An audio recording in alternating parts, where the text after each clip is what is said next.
자, 빠르고 정확하게 푸는 훈련 계속 반복적으로 의식적으로 노력을 하시면 좀 빠르게 풀 수 있다고 생각이 됩니다. 우리가 독서도 그렇잖아요. 늘 독서를 하시면 좀 빨리 독서를 할 수 있는 것처럼 문제를 푸실 때도 제가 말씀드린 어떤 문제 푸는 요령 같은 거 있잖아요. 그런 걸 아시고 나서 문제를 보신다면 좀 더 빠르고 정확하게 풀 수 있을 것이다 라고 생각이 됩니다. 자, 1번에 보시면 정부 규제, 규제 같은 경우는 굉장히 중요한 문제가 될 수 있을 것이고, 예전에도 규제를 했지만 중요한 건 뭐냐면 4번 신공공관리로 넘어가잖아요. 그러면 이제 규제의 흐름이 변한다는 겁니다. 패러다임이 변한다 이렇게 표현하게 되는데, 신공공관리의 맥락에서 볼 때 규제보다는 규제 완화를 해야 되겠죠. 정부 실패가 나타났으니까 뭐 당연할 거고요. 근데 규제를 완전히 안 할 수는 없단 말이에요, 현실적으로. 그래서 정부 실패 이후에 규제 완화의 목소리가 높아진다고 하더라도 모든 규제를 다 완화할 수 없다. 그럼 기왕이면 규제보단 규제 완화를, 그리고 직접적 규제나 명령식 규제보다는 간접적인 규제, 그리고 시장 유인적 규제 이런 식으로 넘어가는 게 좋을 거고, 더 나아가서 수단보다는 성과가 좋을 거고요. 그렇죠? 피규제 잘수를 확보한다는 점에서 볼 때, 그리고 네거티브 규제가 오히려 포지티브 규제보다 규제 대상자, 피규제자의 자율성을 보장한다는 점에서 포지티브 규제보다는 네거티브 규제로 가는 게 좋다는 거 우리가 앞에서 이미 공부를 했었죠. 그래서 네거티브 규제는 오해하시면 안 됩니다. 네거티브라는 말이 부정적이지만 규제가 부정적이니까 부정의 부정은 긍정, 그렇죠? 기억나시죠? 그런 식으로 정리를 해두시면 좋을 것 같고요. 1번에 보시면은 이제 과징금하고 부담금이 바뀐 거죠. 형태는 뭘까요? A가 갑, B가 을 바꿨죠? 객관식은요, 제가 말한 패턴 그대로 나오는 경우가 많아요. 그러니까 꼭 주의해서 보실 필요가 있겠고요. 2번에 보시면은 요거는 이제 시장유인적 규제보다는 명령식 방법이다라고 볼 수 있겠고, 3번의 경우가 이게 바로 수단 규제가 되겠죠. 그래서 수단 규제보다 성과 규제 쪽으로 가는 게 바람직하다. 피규제의 자율성을 보장해 준다는 측면에서 주의해서 보시도록 하고요. 2번에 보시면은 신공공관리인데, 1번에 보시면은 보기 1번 기업가족 재량권을 강조하여 행정의 공공책임성 향상에 기여하고 있다 이렇게 돼 있는데, 아무래도 신공공관리 같은 경우는 신자유주의, 네오리버럴리즘, 제가 앞에서 말씀을 드렸듯이 산업혁명 결과 초기자본주의 발생을 하고, 초기자본주의 같은 경우는 시장의 원리가 최고였었어요. 그러다 시장 실패가 나와서 후기자본주의, 정부가 시장에 개입해서 큰 정부가 되고 결국은 사회복지를 확대하는 쪽으로 가는 거죠. 고부 다음에 고복지, 그러다 정부 실패에 따라서 네오리버럴리즘, 신자유주의가 등장을 해서 신자유주의는 큰 시장, 작은 정부가 되는 겁니다. 그런 의미에서 봤을 때 아무래도 시장주의를 강조하는 신공공관리의 경우는 책임성이나 더 나아가서 공공성, 형평성 이런 것들이 떨어지는 측면이 되겠죠. 이건 뭐 여러분들 많이 보셨을 거라고 보는데, 어쨌든 굉장히 중요한 흐름이 되기 때문에 꼭 주의해서 보실 필요가 있다. 그렇게 보실 수가 있겠고요. 자, 역시 3번의 경우도 최근에 흐름 문제와 관련이 있는데요. 공공문제를 해결하는 과정에서 정부라는 제도적 장치에 전적으로 의존하기보다는 정부와 민간 부분, 그리고 비영리 부분 간의 협력적 네트워크, 바로 뉴거버넌스가 되겠죠. 가장 올바른 내용은 4번 포럼 거버먼트 투 거버넌스, 즉 거버먼트, 이제 이게 말하자면 올드 거버넌스예요. 다시 얘기해서 거버넌스에 뉴 거버넌스가 있으면 당연히 뭐도 있을까요? 그렇죠. 올드 거버넌스도 있겠죠. 올드 거버넌스가 곧 거버먼트, 전통적 관료제 정부다. 그러면 포럼 거버먼트 투 거버넌스라는 것은 말 그대로 거버먼트에서 거버넌스로 가야 된다. 그런 의미를 갖고 있는 거죠. 이것이 바로 뉴 거버넌스다라고 이제 볼 수가 있겠고요. 1번에 보시면은 사실은 뭐 아까 신공공관리에서도 그렇지만 뉴 거버넌스 같은 경우가 책임성이 약화되는데, 서양 속담에 보면 이런 말이 있는 거죠. 공동 책임은 무책임. 다시 한번 볼까요? 정부, 민간, 비영리 부분과 네트워크니까 어떤 문제가 생길까요? 나중에는 아무도 책임을 안 지려는 문제가 생길 수가 있어요. 그래서 책임 전가로 악용될 수 있다. 그런 점도 주의해서 보시도록 하고, 2번에 보시면 피터스 미래 국정관리 뉴거버넌스의 모형에서 시장, 참여, 신축, 탈내부 네 가지가 이제 중요한 부분이 될 거고, 시장 모형에서 문제로 지적한 거는 독점이 되겠죠. 오히려 계층제를 문제로 지적한 거는 참여 모형이 될 겁니다. 어쨌든 중요하다. 네, 그래서 그 표에 있는 내용들, 뉴거버넌스, 미래 국정관리에서의 정부 혁신의 방향 굉장히 중요하기 때문에 제가 앞에서도 말씀을 드렸죠. 공부를 잘하는 사람은 내가 뭘 모르는지를 아는 거예요. 그러니까 보충을 하고 모르는 걸 자꾸 없애가는 그런 이제 작업을 하는 것이라고 한다면, 공부를 못하는 사람은 내가 뭘 모르는지 모르는 거죠. 그러니까 이게 중요하구나. 빨리빨리 시험 전에 체크를 해야 되겠다. 그렇게 생각을 하시면 될 것 같고요. 3번의 경우 뭐 뒤집어진 거죠. 흔한 패턴 중에 하나이기 때문에 기억을 해 주실 필요가 있겠고, 4번에 보시면은 보기 4번을 한번 볼까요? 자, 그러니까 이렇게 되는 거죠. 행정학이 종합응용 과학이기 때문에 다양한 접근 방법이 나올 수가 있는데, 자, 사실 제도라고 하는 거는 법률에 기반을 두는 경우가 많아요. 우리가 대통령 제도다라는 것은 헌법에 규정이 있기 때문에 대통령제가 나온 거거든요. 그래서 다양한 접근 방법이 나올 수가 있고, 다만 법제도론적 접근 방법의 경우 너무 지나치게 행정현상을 설명할 때 법과 제도를 기술했다, 디스크립션했다, 또는 디스크립티브 이런 식으로 표현하게 되는 거고, 행태론의 경우는 행정현상을 연구할 때 법과 제도를 기술하는 것보다는 법과 제도가 바뀌었을 때 인간의 행태가 어떻게 바뀌는지 연구하는 게 중요하다. 그런데 20세기 말 사회과학에서 제도가 중요하다. 그야말로 본물처럼 연구가 터져요. 그러다 보니까 자연스럽게 이제 구제도론이 된 거고, 뭐 잘 아시는 것처럼 구제도론은 공식적인 측면에 초점을 두는데, 신제도론의 경우는 공식적인 측면뿐만이 아니라 인간의 행태에 영향을 미칠 수 있는 무형적인 모든 것들을 다 비공식으로 본다는 거죠. 그러니까 공식 비공식 다 강조한다라고 볼 수 있겠고, 물론 여러분들이 주의해서 보셔야 될 거는, 자, 역사적 신제도주는 공식이죠.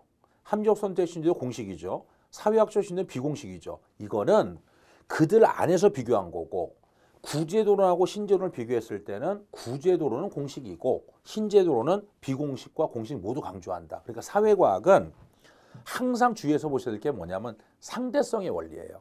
뭐와 비교하냐가 중요한 거죠.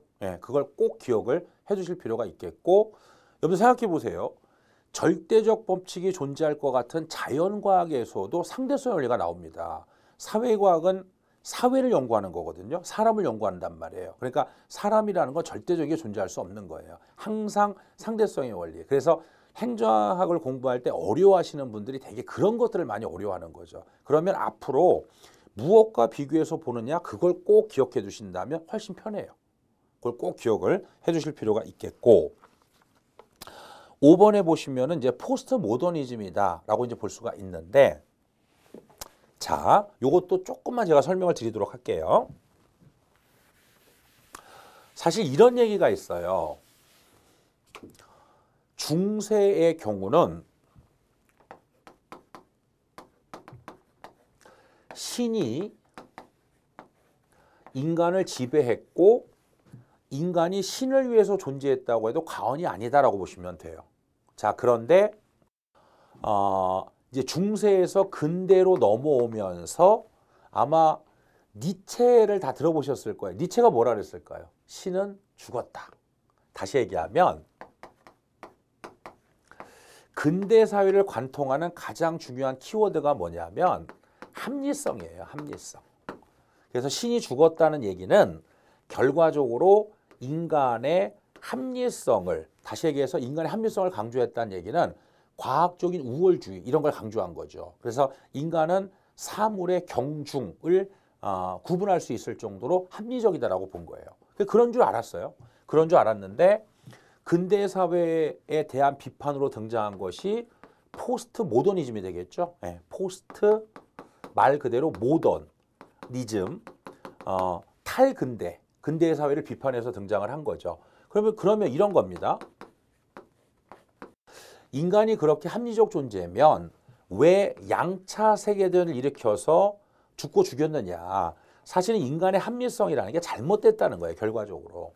그러면서 포스트모더니즘의 경우는 잘 아시는 것처럼 네 가지가 나와요. 상상, 해체, 탈영역, 타자성. 타자성은 타인을 객체가 아니라 도덕적 탄으로 봐야 된다. 예를 들어서 사실은 예를 드는 겁니다. 성적 소수자라고 해서 그 사람들을 말하자면 억압하고 이러는 건 바람직하지 않아요. 그럼 행정이 나서서 그분들이 힘든 거, 어려운 거를 들어주고 사회적 약자를 위해서 노력해 주는 게 중요합니다. 이게 타자성이고, 해체라고 하는 건 뭐냐면 이제까지 행정학에서 아마 여러분들 기본서에 보시면은 책들에 보면 설화라고 나올 거예요. 설화. 근데 저는 개인적으로는 설화보다는 미스, 그러니까 신화가 되는 거죠. 신화. 예. 그래서 기존에 어찌 보면은 당연하다고 받아들여졌던, 근대사회에서 당연하다고 받아들여졌던 이런 거죠. 1번 합리화가 인간의 진보와 같다. 합리성에 대한 강조. 2번 경제발전이 역사발전의 원동력이다. 4번 행정은 객관적으로 연구될 수가 있다. 뭐 이런 것들이 일종의 미스, 신화라고 보고, 해체를 통해서 기존의 설화가 잘못됐다, 신화가 잘못됐다, 이런 것들을 해체 개념이라고 봐요.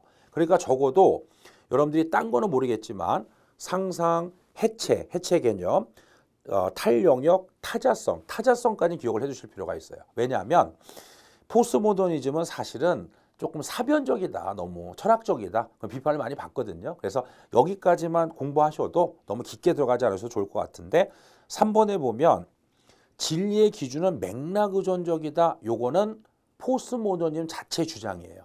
그렇기 때문에 어찌 보면 근대 사회에서의 어떤 그 설화 이런 것은 아니고 오히려 포스트모더니즘에서 강조하는 내용이 되는 것이다 라고 볼 수가 있다. 그렇게 보실 수가 있겠고요.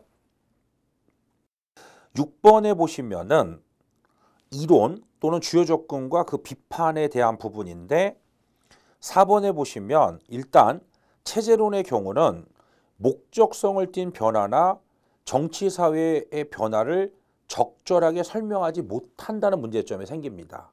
왜 그럴까요? 자, 체제론이 나오면 일단은 말 그대로 체제, 시스템이라고 하는 것은 여러 요소가 모여서 전체를 이루고 있다.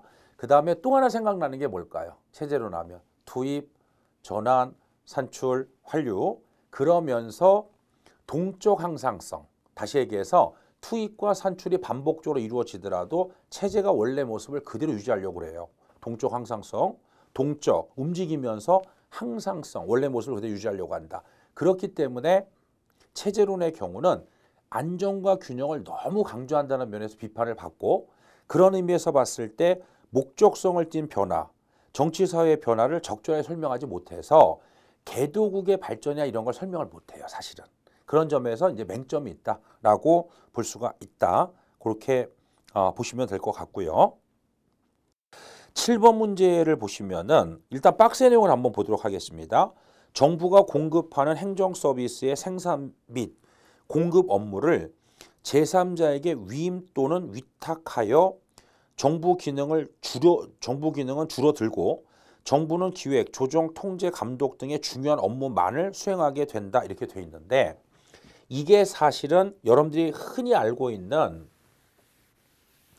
공동화 조직이라고도 하고 공동조직이라고도 해요. 할로우 오가니제이션이라고 해서, 할로우라고 하는 거는 가운데가 벼 있다는 거죠, 사실은. 그래서 잘 아시겠지만 이게 이제 기업에서, 공동기업에서 유래했고 정부는 뭐라고 하느냐 하면 공동정부라고 하는 거죠. 사실은 둘을 묶어서 공동화 조직이라고 보통 표현하는데, 지금은 뭐 잘 아시겠지만 사실은 이게 행정학에서 공동이니까 이렇게 생각하시는 분이 되게 많았거든요, 사실은. 근데 이런 뜻이 아니고 공동이라고 하는 것은 벼 있다는 뜻이에요. 이렇게 가운데가 벼 있다. 그래서 이게 일종의 뭘 얘기하느냐 하면 네트워크 조직을 얘기하는 거죠. 사실은 네트워크. 예, 핵심을 위주로 합리화시켜놓고 나머지를 외부에 맡긴다 이렇게 볼 수가 있습니다. 그렇기 때문에 2번 먼저 볼까요? 공동화 조직, 할로 오가니제이션. 그 다음에 1번에 보면 공공 서비스의 생산 공급에 대한 책임을 이원화시켰다. 그 다음에 3번에 보시면 클러버형 조직이라고도 볼 수 있고 또는 삼협이라고 되는 거죠. 삼협. 네, 그러니까 새로운 형태의 조직 구조가 되는 건데 결과적으로 얘기하면 지금 요 내용은 유기적 구조라는 거예요. 결과적으로 정보사회 도래에 따라서. 근데 4번에 보면 유기적 조직 구조의 경우 정보사회 이후 조직 경계가 불명확한 거죠. 유기적 조직은 기존의 기계적 구조에 비해서. 근데 4번 오히려 조직 경계가 명확하다는 것은 기계적 구조를 얘기하는 거니까 아마도 좀 4번의 경우가 거리가 좀 멀다 이렇게 보시면 되겠습니다. 다만 여러분들 이렇게 생각하시면 돼요. 다시 한번 농업사회에서는 제가 가산관료제라고 얘기해도 알겠죠? 네, 그래서 막스 베버가 얘기하는 농업사회의 경우는 전통적 권위에 의한 전통적 지배 가산관료제 집에서 물려받았다 가산. 네. 그러다가 산업사회에 따라서 뭐가 나와요? 근대관료제가 나오는 거죠. 근데 문제는 뭐냐면 산업사회 근대관료제 계층제를 특징으로 하기 때문에 경직성을 띄어요. 환경부에 둔감해져요. 정보사회의 경우는 그야말로 생각의 속도로 변해가는데 기존의 계층제 조직이 빨리빨리 대응을 못하니까 새로운 형태의 조직 구조가 나온 거죠. 공동정부, 삼협조직, 뭐 여러 가지가 나오죠. 그렇기 때문에 이건 궁극적으로 산업사회 기계적 구조, 정보사회 유기적 구조를 대칭적으로 보시는 문제예요. 그렇게 보시면 훨씬 더 쉬워요. 그래서 제가 항상 얘기하지만 객관식이 대립형으로 나온다. 근데 만약에 문제를 풀면서 어려워. 박스에 있는 내용은 공동조직이다. 일종의 네트워크다. 그럼 네트워크는 유기적 구조다? 그러면 기계적 구조를 찾으라는 거구나. 이런 식으로 객관식이 대립형이 많기 때문에 어렵다고 생각하면 일부러 대립형을 만드는 거예요. 일부러. 즉, 이 개념과 대립적 개념이 무엇일까? 이렇게 생각하시는 거죠. 그러면 조금 더 선명해지면서 빨리 푸실 수가 있어요. 네, 그걸 꼭 기억해 두시도록 하시고요. 그 다음에 8번에 보시면은 요즘에 윤리 문제가 되게 중요합니다. 그래서 1번에 보면 결과주의가 나오는데 결과주의에 근거한 공무원의 행위에 대한 평가. 그러니까 결과주의는 이제 평가를 얘기하는 거죠. 사후적으로. 행위 또는 그 결과에 대한 처벌에 중점을 두며 의무론에 입각한 동기에 대한 평가는 도덕적 원칙. 말 그대로 동기를 보는 거예요. 의무론의 경우는. 그런데 2번에 보시면은 공직자의 책임성과 도덕성을 확보하기 위한 다수의 정책은 의무론적 입장에서 의무론은 이제 동기에 대한 부분이 되는데 사실은 의무론적 입장에서 동기에 대한 평가를 중심으로 한다라고 돼 있는데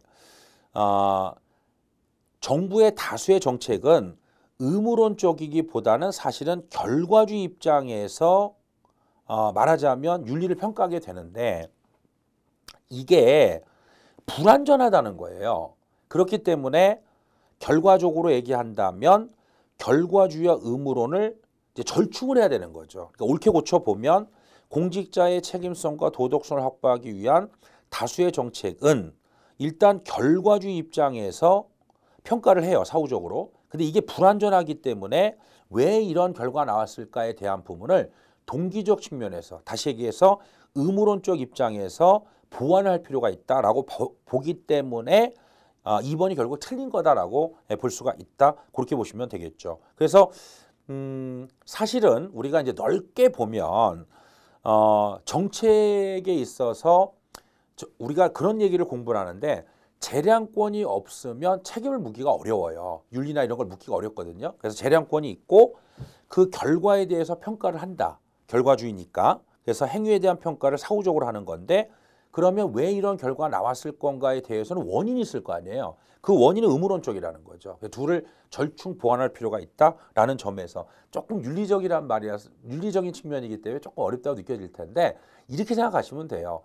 한쪽 다 완벽할 수 없겠죠. 그러면 결과주의하고 의무론을 절충할 수밖에 없는 성격이 있다 그렇게 보시면 되겠죠. 네. 자, 그 다음에 9번에 보시면은 사례를 읽어보셨을 거예요. 제가 항상 얘기했지만 문제를 먼저 풀어보셔야 되니까. 그러니까 이런 건데요. 정부의 정책은 인과, 원인과 결과를 줄여서 인과라고 하죠. 그러니까 어떤 정책이 됐든 간에 인과성을 기초로 해요. 인과성을 기초로 하는데 사실 이게 쉽지가 않은 거죠. 그래서 인과성을 기초로 하지만 그 결과가 반드시 인과성을 확립하기는 좀 어렵습니다. 사실은. 제가 조금 생뚱맞은 얘기 하나 해볼게요. 시장 실패에 보면은요. 정보의 비대칭성이 있어요. 자, 이게 무슨 말이냐면 정보의 비대칭성이라는 것은 일반적으로 시장 경제 체제에서 공급자가 정보가 많을까요? 소비자가 정보가 많을까요? 제품에 대한 정보는. 당연히 공급자 생산자가 더 많겠죠. 비대칭성. 그러니까 소비자의 이익이 희생될 수 있는 가능성이 있어요. 사실은. 그러면 여러분들 정부 실패에 보면은요. 정보의 불완전성이라는 게 있는데 보통은 이거 잘 언급을 안 해요. 사실은. 근데 제가 엄밀하게 경제학적 측면에서 설명을 먼저 드려볼게요. 정보의 불완전성은 둘 다 정보를 모르는 거예요. 서로. 근데 정보의 비대칭성은 한쪽은 정보가 있고 한쪽은 정보가 없어요. 그 보통은 정보의 불완전성이 나오면 정부 실패라고 보는데 여러분 생각해 보세요. 시장 실패가 나왔어요. 정부가 규제해요. 그러면 그 규제의 결과가 어떤 결과를 갖고 올지 정확하게 예측이 쉬울까요? 어려울까요? 어려워요. 여러분들 공무원 되실 거거든요. 그럼 공무원 되면 어느 날 갑자기 초능력이 생겨서 내가 한 정책을 완벽하게 예측해서 이것이 국민 생활에 어떤 영향을 미칠지를 완벽하게 평가하는 천련을 갖게 될 거냐? 그렇진 않겠죠. 네, 그 얘기예요 지금요. 다시 얘기하면 정책 관료가 정책을 만들 때 이 정책이 원인, 이 결과를 예측해서 정책을 만들어요. 만들 때는. 그러나 4번 그 인과성은 오류가 가능해요. 실제로. 그래서 어떤 정책은 생각지도 못한 부작용이 나올 수가 있는 거죠. 사실은. 이게 사실은 뭐와도 관계가 있느냐? 그러면 파생적 외부 효과. 정책에 부작용이 나올 수 있다는 거예요. 결과적으로. 정부 실패. 예, 그렇게 이제 정리를 해 주시면 되겠죠. 예. 자, 그 다음에 10번에 보시면은 2번을 먼저 보세요. 보기. 결론적으로 말씀드리면 리그스가 아니라 가우스예요. 가우스. 다시 얘기해서 생태론을 행정학적으로 연구한 가장 대표적인 학자라고 한다면 가우스. 특히 가우스는 정치학과 문화인류학적 측면에서 이제 행정학에 도입을 했다. 이게 가우스가 되는 거고 리그스는 그걸 더 발달시켜서 선후진국을 비교했다. 비교행정의 방향성을 제시했다. 그렇게 보시면 돼요. 네. 그래서 아마 이 문제를 만약에 틀리신 분은요. 객관식 시험의 가장 영원한 스킬은 뭐냐면 속어법이에요. 속어법. 다시 얘기해서 1번 맞아요. 크게 문제 없습니다. 이건 어느 책에나 다 나옵니다. 그러니까 거리가 먼 것이니까 빼고 그 다음에 3번에 보면 가우스가 7가지 지적했어요. 네, 다 맞아요. 빼고 4번에 보시면 이것도 굉장히 잘 나오는 보기예요. 빼요.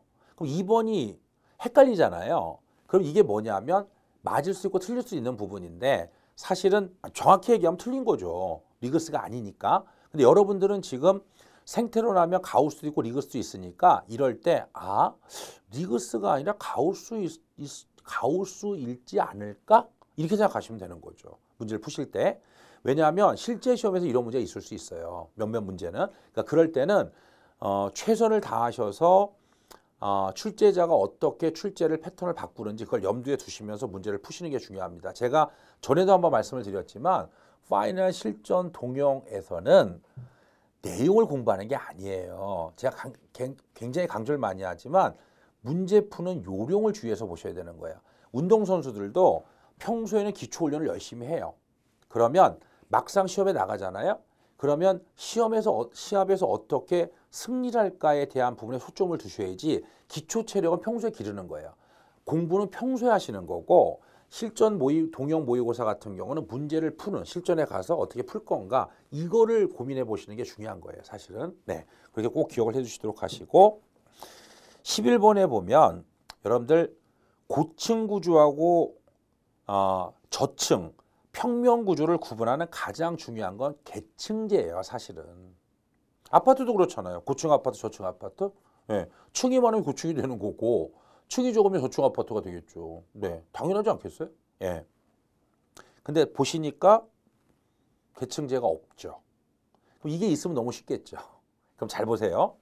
계층제와 통솔 범위는 상반관계예요. 즉, 한 명의 상관이 거느리는 부하의 수가 늘수록 계층이 줄어들어요.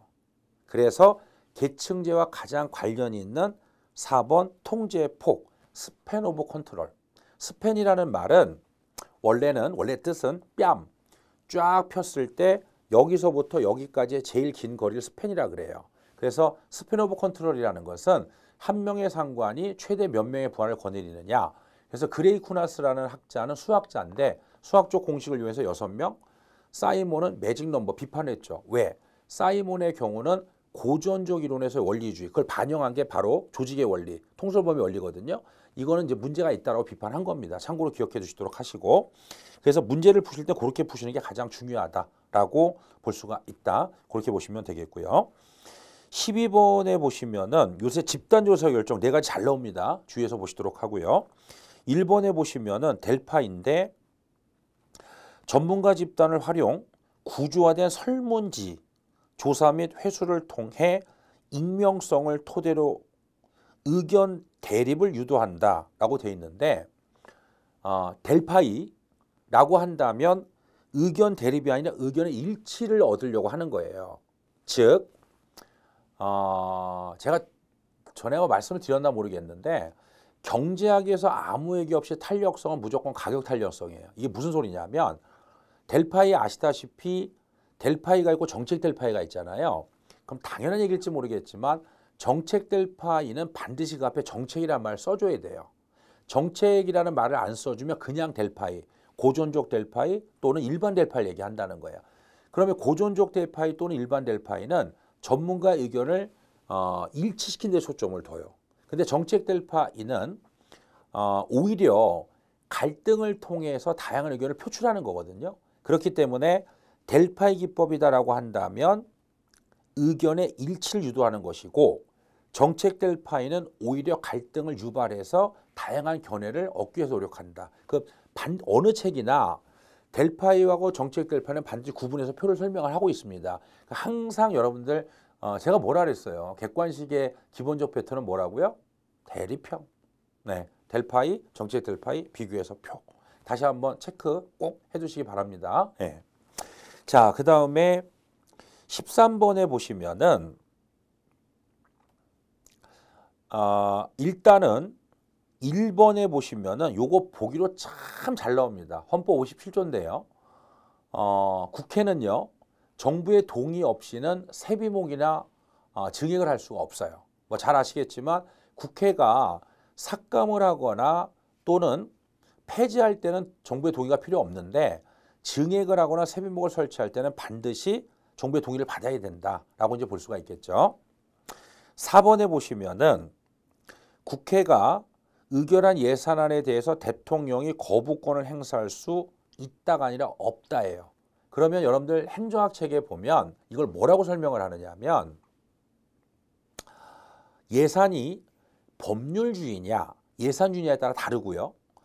우리나라는 좀 이해하기 어렵겠지만 예산이 법률주의다 그러면은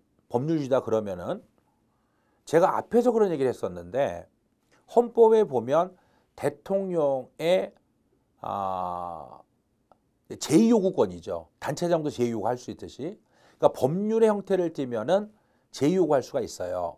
근데 우리나라는 예산이 법률 형식이 아니라 예산주의거든요. 자, 근데 여기서 여러분들이 꼭 하나 기억하실 게 하나가 있어요. 근데 요즘에 행정학 교재를 제가 이제 다른 교재를 이렇게 가끔 보면은 이걸 전혀 설명을 안 하는 책들이 가끔 있던데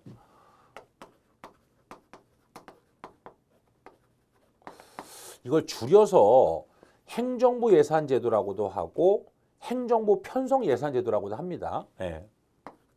자, 그러면 이런 건데요. 우리가 예산 과정을 보면 이제 일단 편성을 해요. 심의의결해요. 집행을 해요. 회계검사 및 결산을 합니다. 그럼 잘 생각해 보시면은 우리는 대통령제 국가거든요. 그러면 입법, 사법, 행정이 있었을 때 생각해 보세요. 예산 과정에 있어서는 사법부는 특별히 관련성이 없어요. 그럼 여러분들 생각해 보세요. 전통적인 상권 분리를 입각하면 행정을 왜 뭐 하게 돼 있어요? 당연히 집행하게 돼 있어요. 집행. 그러니까 이걸 행정부가 해요. 자, 그러면 원래 나머지 집행을 제외한 나머지는 원래 입법부의 권한이에요. 근데 여러분들 지금 이상하게 생각하는 게 뭐냐면 여러분들이 적어도 알고 있는 범위에서 편성을 정부가 해왔단 말이에요. 이상하다. 다시요. 입법, 사법, 행정, 행정은 집행을 하는 거고 그럼 집행 외의 권한은 즉 편성이나 심의나 결산이나 이건 원래 국회가 해야 되는 거예요. 근데 우리나라를 비롯해서 대부분의 나라는 편성권을 말하자면 행정부한테 줘버려요. 원래는 입법부 권한인데 네. 그 이유가 뭐냐 그랬더니 행정의 전문 복잡성으로 인해서 사실 입법부가 편성을 행사할 수가 없다는 거예요. 그러니까 줘버린 거예요. 아예 니네들 짜와봐. 우리가 심의할 테니까 이런 식으로. 두 번째 예산을 편성하려면 방대한 자료와 정보의 수집, 분석 능력이 요구되는데 현실적으로 입법부가 그럴 능력이 없어요. 자, 세 번째 결론적으로 얘기하면 입법부는 뭐만 잘하면 되느냐 하면 예산안의 경우 예를 들어서 여러분 생각해 보세요. 이게 저는 재무행정 설명할 때 가정경제로 많이 예를 드는데 어느 집에 예산을 짤 때도 아이가 짜면은 당연히 뭐에 많이 예산을 쓸까요? 뭐 장난감 사는 거, 뭐 햄버거 먹는 거 사는 거, 그죠? 네. 가족 중에 우리 가족의 예산을 어떻게 짜느냐는 것은 사람마다 아마 다 다를 거예요. 그러니까 말 그대로 예산안의 경우는 입법부가 짤 수도 있고 행정부가 짤 수도 있고 네, 그렇게 되는데 중요한 거는 그러면 예산안을 편성해 왔을 때 국민의 대표인 국회가 심의를 해야 된단 말이에요. 그러니까 다시 얘기하면 국회는 예산 심의에 주력한다는 거예요. 국회가 심의에 주력하게 되는 거고 마지막으로는 뭐냐면 왜 행정부한테 편성권을 주느냐면 예산이 갖고 있는 강한 행정적 성격. 이게 무슨 말이냐면 집행을 해본 행정부가 내년 예산이 얼마나 필요한지 더 잘 알 수 있다는 거예요. 그럼 잘 보세요. 이제 편성권을 국회가 행정부한테 줬죠. 그래서 정부가 예산을 짰죠. 국회에 제출했죠. 생각해 보세요. 내가 짠 예산인데 내가 거부한다. 논리적으로 말이 안 돼요. 사실은. 아시겠죠? 네. 그러면 쌤, 법률도 위임위법이 있지 않습니까? 정부에서 짠 거를. 하지만 최종적으로 법의 결정은 국회가 해주는 거예요. 그러면 국회가 법률안을 통과시켰을 때 그걸 집행하는 행정부의 수반 입장에서 볼 때 이 법률은 문제가 있어요 라고 제의요구를 할 수 있다는 거예요. 물론 우리가 앞에서 공부했지만 제의요구에서는 일부나 수정해서 제의요구 못한다고 했습니다. 그 지방자치도 마찬가지예요. 대통령도 마찬가지고 대통령이나 단체장 입법권이 없기 때문이에요. 앞에서 공부한 거 기억나시죠? 네. 그래서 예산에 관한 한 행정부가 권한을 갖고 있기 때문에 대통령이 예산에 대해서는 거부권 행사할 수가 없는 거다. 원칙적으로. 네, 그렇게 이해하시는 게 가장 좋을 것 같고요. 14번에 보시면은 제가 요거는 앞에서 그 흐름을 이제 설명을 드렸는데 1번 최소의 정부, 최소의 행정이 최선의 정부다. 아담 스미스는 시장의 자원 배분의 효율성, 보이지 않는 손 이런 걸 강조했기 때문에 시장의 개입을 꺼렸죠. 물론 여기서 잠깐 다시 한번 설명드리면 아담 스미스는 아나키스트, 즉 무정부주의자는 아닙니다. 다시 얘기하면 아담 스미스는 공공재, 국방 이런 거 왕실의 권위를 존중한다, 높인다든지 토목이 있죠, 토목. 도시를 만드는 기본, 뭐 상하수도, 도로 이런 거. 이런 부분에 대해서는 국가의 개입을 허용을 했어요. 그런 의미에서 무정부주의자는 아니다. 예, 다만 불필요한 정부의 개입을 꺼렸다 이렇게 이해하시면 될 것 같고요. 2번에 보시면 최대 봉사가 최선의 정부, 이게 바로 행정국가를 얘기하겠죠. 그러다가 3번 이거는 뭐냐면 앞에서 계속 말씀드렸지만 큰 시장 작은 정부죠. 그래서 최소의 정부가 최선의 정부다. 사실 1번하고 3번을 어감을 맞추기 위해서 일부러 바꾼 것 같은데 어쨌든 우리 그 흐름대로 아시면 될 거예요. 예. 신자유주의에 따라서 큰 시장 작은 정부. 그래서 4번에 보면 더 나은 정부가 최선의 정부는 신자유주의, 작은 정부와 거리가 멀겠죠. 그 이후에 있죠. 그 이후에. 예. 그런 것과 관련이 있다라고 보시면 됩니다. 큰 흐름만 잘 기억하시면 될 것 같아요. 예. 그렇게 큰 역사적으로 큰 틀을 기억을 좀 해주시면 되겠고 15번은 주의하세요. 제가 평소에도 그런 얘기를 굉장히 많이 하는데 사실은 우리나라의 공무원 근무 성적 평정을 다면평가 방식으로 한다 그러면 맞다고 생각하시는 수험생들이 의외로 많아요. 큰일 납니다. 다면평가는 그냥 한마디로 얘기하면 임의 규정이에요. 그래서 우리나라는 피평정자, 다시 얘기해서 평정대상 공무원의 직근상관이 평가자가 되는 거고 평가자의 직근상관이 확인자가 되는 거예요. 그래서 상관 2명에서 일면평가입니다. 꼭 기억하세요. 즉 3번 보시면은 다면평가제는 현재 임의 규정으로 적용되고 있어요. 강행 규정 아닙니다. 그리고 승진이나 전보, 성과급 등에 있어서 참고 자료로만 사용이 되고 있습니다. 이게 맞습니다. 네, 꼭 기억하시고. 근데 수험생들이 왜 다면평가를 쓴다고 생각하느냐 하면 다면평가 시험에 잘 나와요. 주의해서 보시고요. 네, 다면평가는 임의 규정이다. 1번 보실까요? 근무성적 평정에 있어 능률성에 초점을 두고 공무원의 직무수행 실적 보수체계 승진, 배치전환, 감원 등 인사조치와 연계시켜서 통제하는 수단을 활용하는 것은 현대 인사행정에서가 아니고 예전에. 그럼 지금은 어떻게 되느냐? 사실 근무성적 평정은요. 여러분들 가장 기본적인 게 뭐냐면 능력 발전이에요. 사실은. 우리가 인사행정의 3대 요소, 채용, 유능한 인재를 뽑자, 능력 발전, 네.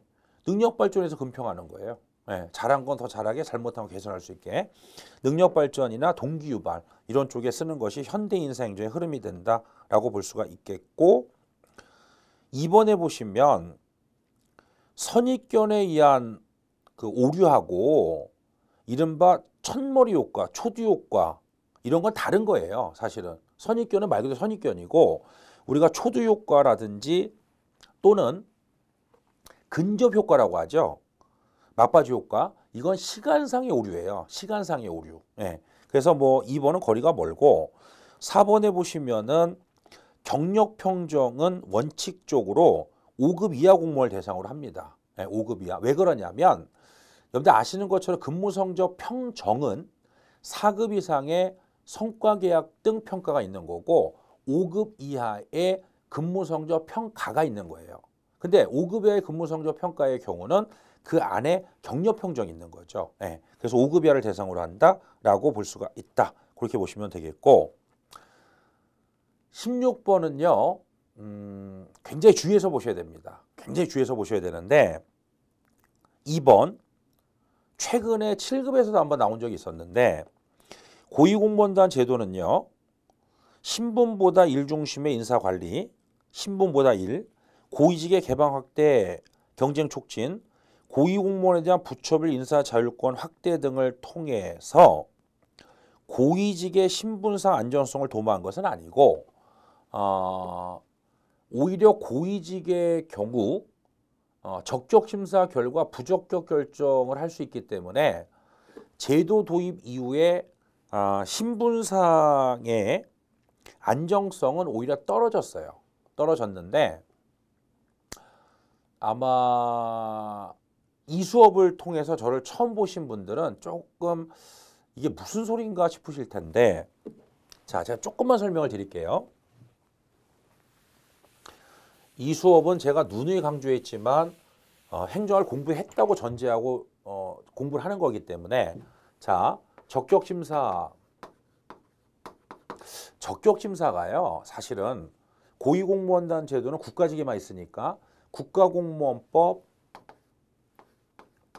70조의 2에 규정이 돼 있어요.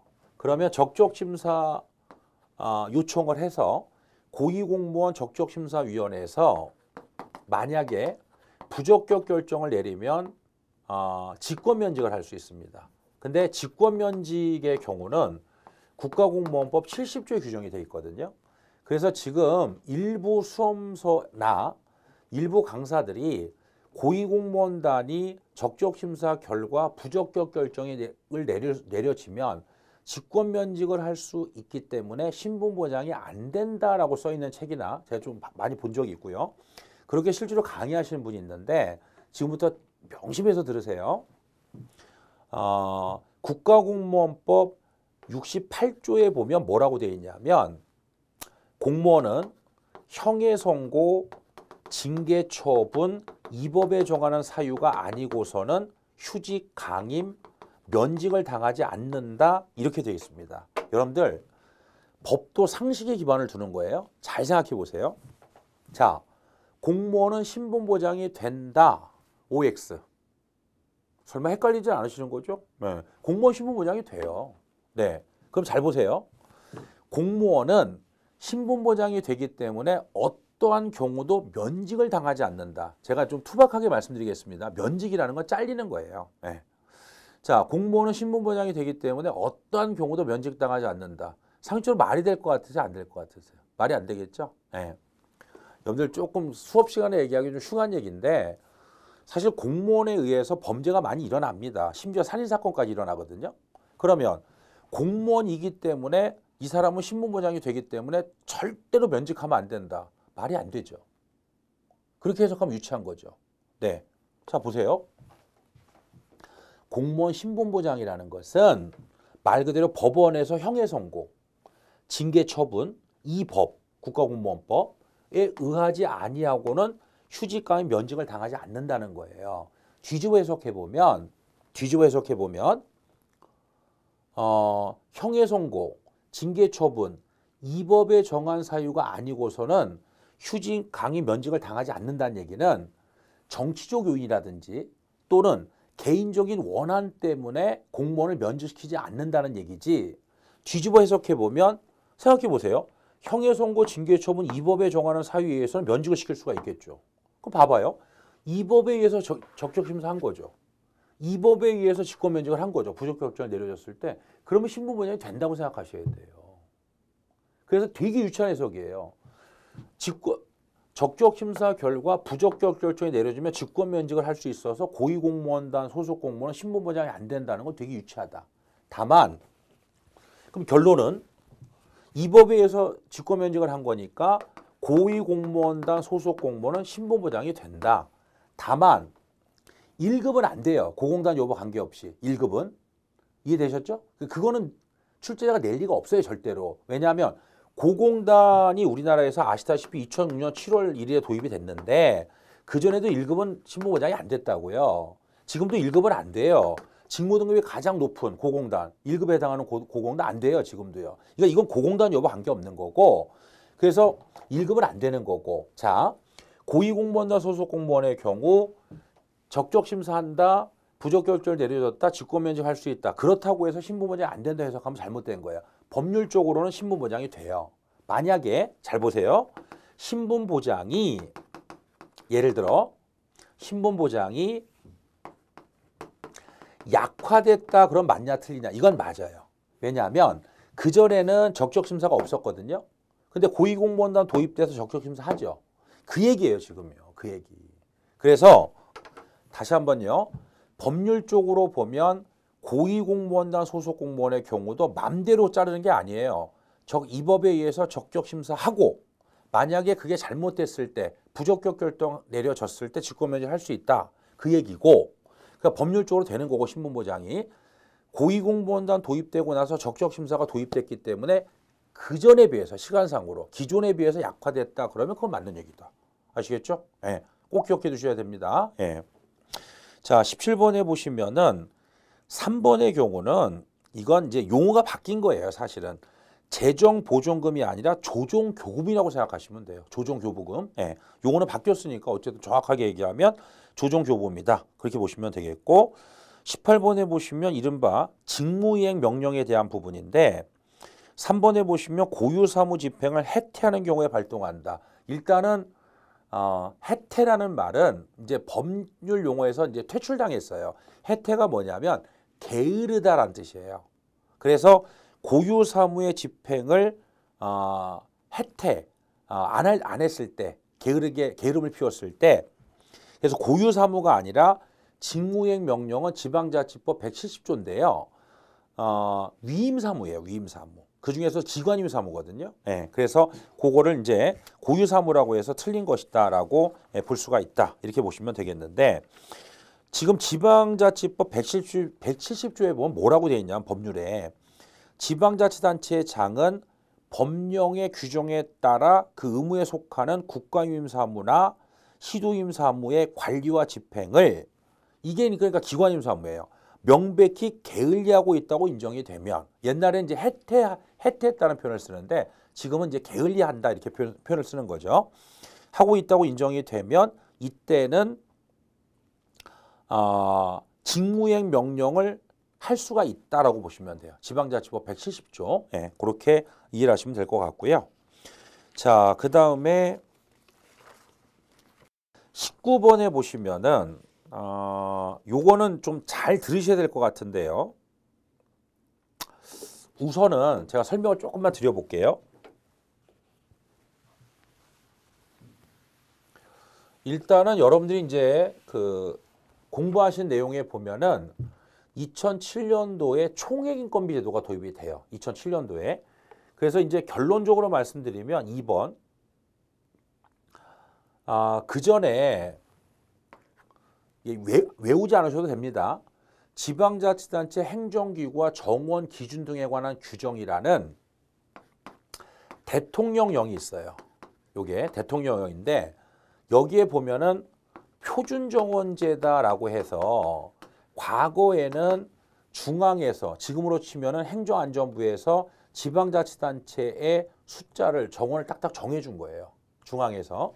그러다가 2007년도에 총액인건비 제도가 도입되면서 이게 이제 뭘로 바뀌냐면 대통령령 범위 안에서 말 그대로 총액인건비로 바뀌어요.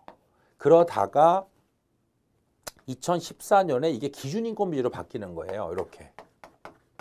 기준인건비.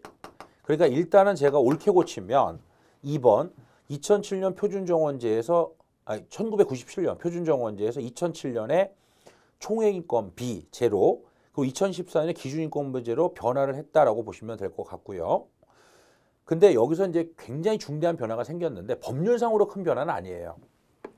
얼마 전에 이제 행정안전부가 발표를 했었는데 사실은 말이 좋아 그렇지 기준인건비의 경우도 어느 정도 중앙이 통제를 했어요. 이제 법률적 근거는 없고 사실은 이제 뭐라 그럴까 마치 이렇게 한 가정의 부모가 자녀한테 이렇게 통제를 하듯이 중앙행정기관은 어느 정도 그런 권한이 있거든요. 흔히 말하는 행정지도 뭐 이런 식으로. 근데 이제 행안부에서 그걸 안 하겠다고 발표한 거예요, 이제. 네. 그래서 완전히 지금은 어떻게 되느냐면 지방자치단체 행정기구와 행정기구, 정원 기준 등에 관한 규정이라는 대통령령 범위 안에서 해당 지자체가 그냥 이제는 조례로서 지금 예전에도 그랬어요. 근데 그거는 조례로 정하도록 하고 있는데 예전이나 지금이나 근데 이제는 그거를 확실히 인정해 주겠다는 거예요. 이제 그러니까 여러분들이 볼 때는 대통령령 범위 안에서 조례로 정해서 기구나 지자체 정원 등을 스스로 완벽하게 구현할 수 있도록 해주겠다.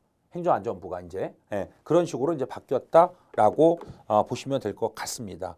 그렇게 바뀐 부분이기 때문에 좀 주의해서 보실 필요가 있다. 그렇게 보시면 되겠습니다. 자, 그래서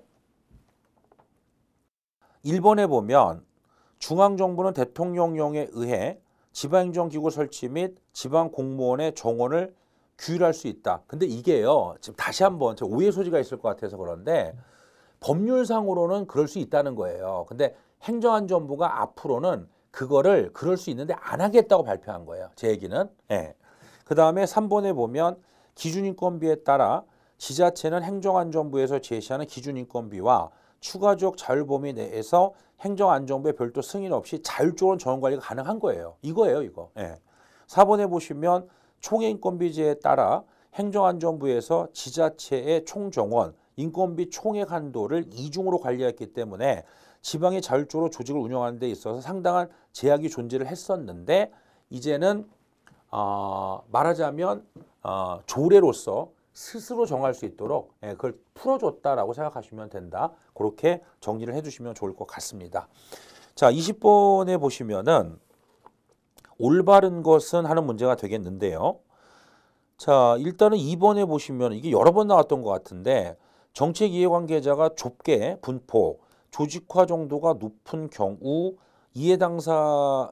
정책 이해관계자가 넓게 분포하고 조직화 정도가 높은 경우보다는 의제화가 가장 용이한 성격이 있는 거죠. 예, 요거는 뭐 앞에서 공부하셨으니까 그렇게 이해를 하시면 될 것 같고 1번에 보시면 요거는 정책 의제라기보다는 공중 의제에 가까운 거죠. 공중 의제. 3번에 보시면은 이 동원형과 내부 접근형의 개념이 바뀌었습니다. 지금요. 바뀌었고 4번에 보시면은 실제의 사회적 구성에 따른 정책 문제는 객관적 실질로 의미한다 이렇게 돼 있는데 사실은 정책 문제가 객관적이라는 건 말이 안 돼요. 사실은 객관적이라고 하지만 실제로는 현상학적으로 이해를 한다. 내면의 세계를 사람마다 좀 다르다. 그런 의미를 갖고 있다라고 생각하시면 좋을 것 같습니다. 흔히 그런 말이 있어요. 해가 뜨기 직전이 가장 어둡다. 네.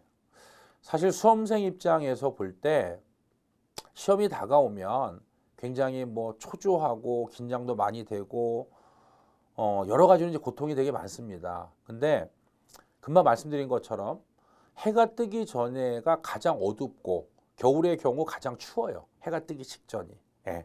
이제 뜨고 나면 어때요? 밝아지고 그죠? 기온도 올라가겠죠? 예. 그래서 힘들고 어려운 거는 다 저도 이해를 하는데 안타까운 건 제가 여러분들한테 해드릴 수 있는 말은 그때가 가장 어두운 때다. 그때가 지나가야 해가 뜨고 온도가 올라갑니다. 네. 그러면서 또 한 단계 성숙을 하겠죠. 예, 수험생으로서 또 개인적인 인간으로서. 예, 그래서 좀 힘드시겠지만 많이 힘드시더라도 좀 버티고 이겨내서 좋은 결과 있으시길 바랍니다. 자, 이것으로써 파이널 실전 동영 모의고사 해설을 모두 마치도록 하겠습니다. 수고 많으셨습니다.